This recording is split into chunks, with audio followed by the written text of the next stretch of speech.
Most travelers never come to this part of the Netherlands, but today I'm going to show you why you should add Zeeland and Middelburg to your vacation list. Hi, I'm Wendy, your Netherlands guide, and today I'm going to take you to a few spots here in a city that really shaped global trade, and it also, this province, gave another country its name. A little bit more about that later, but first, let me tell you a little bit about Zeeland. Zeeland is a province that exists because the Dutch refused to surrender to the sea. The Delta Works, the world's largest flood defense system and one of the seven wonders of the modern world, protects this region where water once ruled. But Zeeland isn't in survival mode. This province has sun-soaked beaches and fertile apple orchards.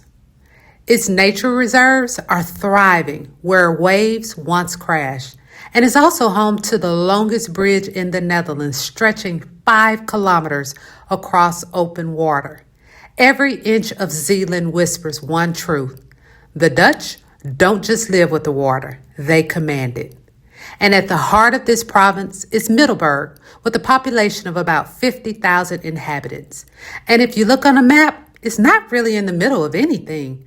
Its name means Middle Fortress, which reflects its original position as the central defensive point of the former island of Walcheren.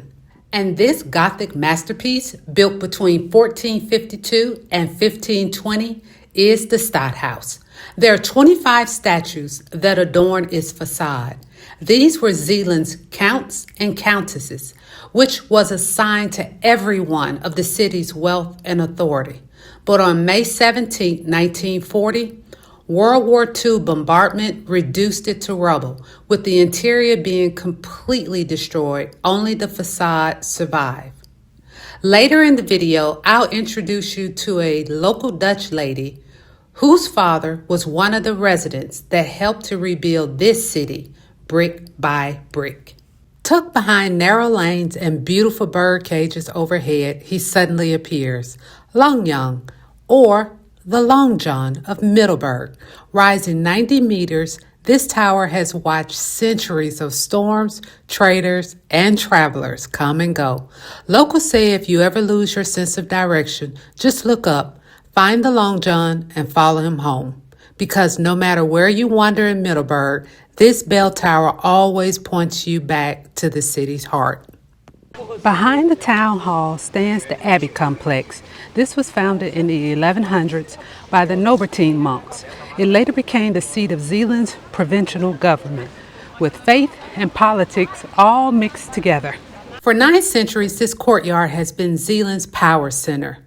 Clergy plotted here, dignitaries negotiated, international guests arrived with news from around the globe. Okay, let's be honest. I honestly don't know. I just have a vivid imagination. But what I do know is that today it houses the provincial government and the Zeeuws Museum, which is where I'm going next. But you remember how I said Zeeland named a country halfway around the world? Well, in 1642, Dutch explorer Abel Tasman was the first to see the island and named it New Zeeland, or New Zealand, after this province. By the way, if any Dutchies know what this installation is about, please let me know in the comments. Okay, let's head to the museum. The Zeeuws Museum sits right inside the Abbey Complex. If you're traveling with someone who's not into museums, no worry. There's a cafe there that will keep them happy while you explore. Inside the Zeeuws Museum, you'll find the story of Zeeland's golden age, told through 16th century tapestries. They're massive, intricate depictions of sea battles from the 80 Years' War. A museum employee guards them, but trust me, you should ask him some questions. He knows everything. And then there's the Chamber of Wonders. Centuries of treasures brought back by Zeeland's merchants and explorers. Some beautiful, some bizarre.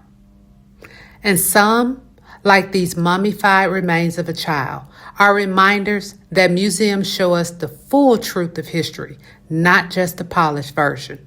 I'm keeping this respectful, no face shown, but it's a stark example of how different societies approach death. Before I left the museum, that employee mention an installation across the street that tells Middelburg's darkest stories. The part that's not really advertised. That's where I'm heading next.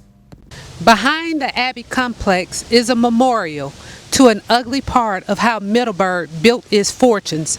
In the 16 and 1700s, the city was one of the Netherlands' major centers for the slave trade.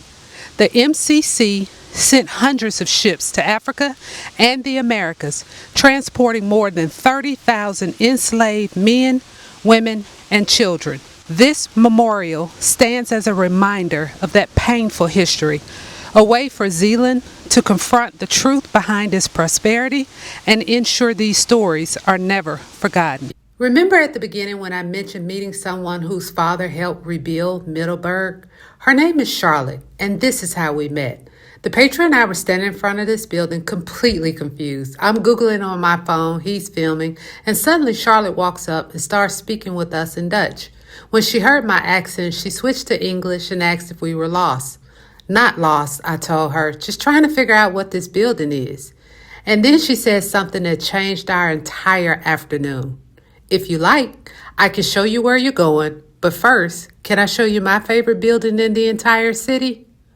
This is why travel matters. It's the people. You may not always be lucky enough to have a local take you on a personal tour of their city, but when the opportunity comes, take it.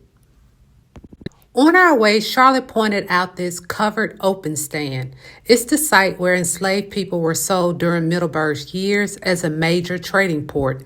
She didn't shy away from it. This is part of our history too, she said. And I appreciated that honesty. Next, we passed by the statue of the king's great-grandmother, as well as an incredible wine bar she highly recommended for dinner.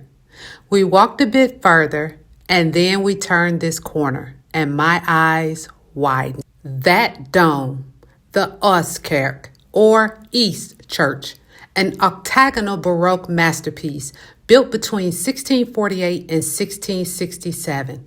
Can you imagine waking up every day and seeing this? This was the first church in Middelburg built specifically for Protestant worship. The dome was financed by an extra tax on beer and wine. Residents were so determined to have this church that they doubled their taxes just to see it built. Don't think that would fly today. Unfortunately, it wasn't open, so we couldn't go inside, but I was super excited to actually be able to see this and learn so much about this church directly from Charlotte.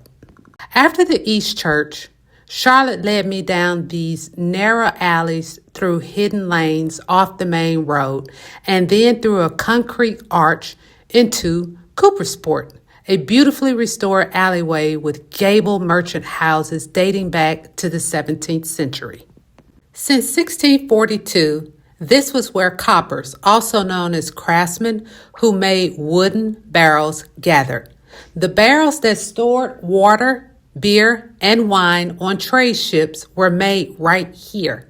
It's been a few hundred years, but not that much has changed. Walking the oldest street in Middelburg really does feel like I'm stepping back in time. The wooden shutters, the flowers lining these cobblestone streets, the steep gables is all perfectly preserved. I truly appreciated Charlotte spending part of her day making sure visitors like us don't just see her city, we understand it. The beautiful parts and the complicated parts, all of it. So I hope you've enjoyed this tour of Middelburg and learning a bit more about Zeeland. This place has really surprised me. Stay tuned for our next province, but whatever you do, subscribe and keep enjoying the journey. Bye-bye.